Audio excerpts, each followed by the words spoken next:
Good evening, everyone. A lively evening to all of us. I'm Kenneth J. F. Sanchez, And I am Michael M. Bodegas, and we are your instructor for today's lesson. and we will be discussing about the philosophical concept of Socrates. So before we jump up to our discussion proper, let's reflect on the philosophical quote of Socrates, "Know thyself." It simply means that if a person knows who he or she is, all the basic issues and difficulties in life will vanish, and everything will be clearer and simpler. Let's move on to our discussion proper about the backgrounds of Socrates. Who is Socrates? Socrates, from 470 to 399 BC, was an ancient Greek philosopher, one of the three greatest figures of the ancient period of Western philosophy. He was considered as the forerunner of Western philosophy. But how? Because he has so many significant contributions about our philosophical perspective of knowing ourselves. Also, Socrates, a legendary figure even in his own time, he was admired by his followers for his integrity, his self-mastery, his profound philosophical insight, and his great argumentative skill. Okay, class, let's move on to Socrates' contribution to philosophy.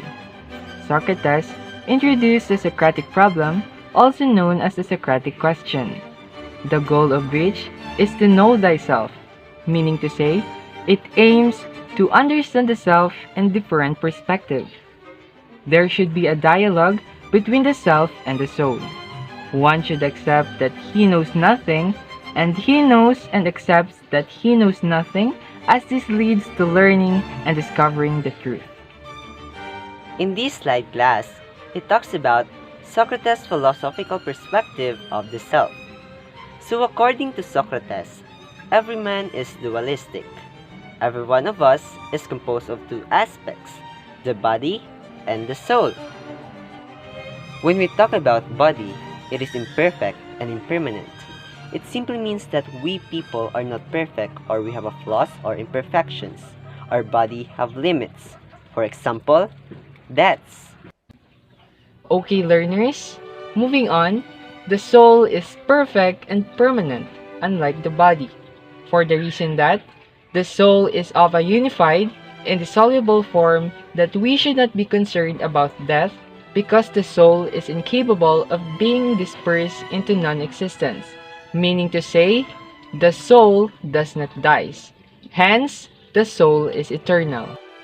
Also class, Socrates believes that there is dichotomous realm, which is the physical realm and ideal realm.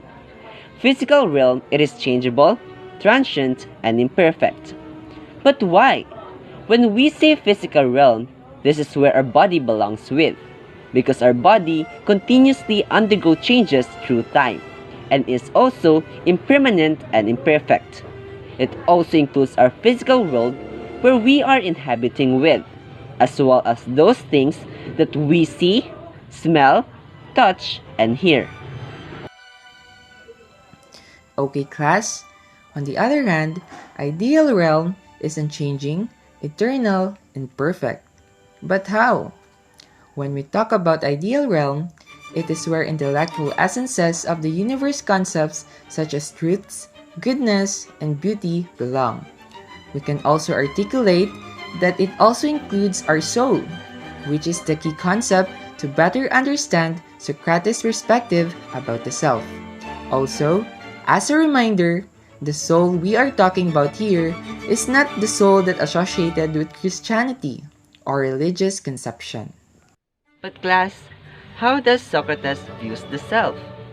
Socrates believes that one's true self is not to be recognized of what we have with our social status, our reputation, or even with our body.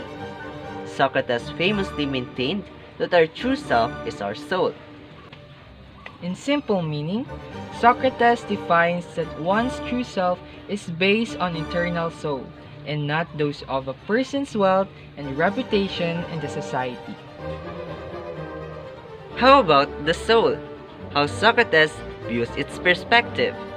The concept of the soul, based on Socrates' philosophy, refers to a thinking and a willing subject. Meaning to say, for Socrates, it is the intellectual and moral personality of humans. He also meant that the soul is also the essence of humans to think and create will, for the reason that the soul or the self for Socrates is the responsible agent in knowing and acting rightly or wrongly. Moreover, the soul is the seat of knowledge and ignorance of goodness and badness, and because of it, Socrates urges us to take care of our soul. Why we should take care of our soul? According to Socrates, we need to take care of our soul to attain good life. As we can see, this is the ultimate goal of Socrates' philosophy. As Socrates said, the human person must see to it that her life is geared towards knowledge of the good life. And for Socrates, the good life simply means being wise and virtuous. This explains why for Socrates, the good life is attained through the acquisition of knowledge, wisdom, and virtue. Meaning to say, it is really necessary for us to exert the right amount of effort and time so we can take good care of our soul. Moving on, learners, an unexamined life is not worth living. Reflecting to this famous line of Socrates' class, this is very accurate because if we do not analyze the complexity of our own life, we will not be able to achieve and attain good life, like what Socrates said. For example, it will be hard for us to recognize our dream profession in life if we do not put enough time and effort to identify the advantages, skills, and abilities we have in life. That is why knowing ourselves is very necessary in attaining successful life. To recap what we've discussed about Socrates' philosophical concept, here's the key concept that you should remember. First, the Socratic problem, also known as Socratic question, has the goal of knowing oneself. Second, soul to self.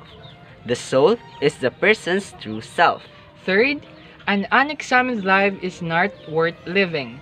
One has to self-examine and discuss about the self, as this is the duty to achieve what is the greatest good to a life. Then lastly, the Socratic perspective. It leads us to quality human life through consistent examination. Okay class, that is our discussion for tonight's lesson. I hope you've learned something that you will apply to yourself. Thank you for listening.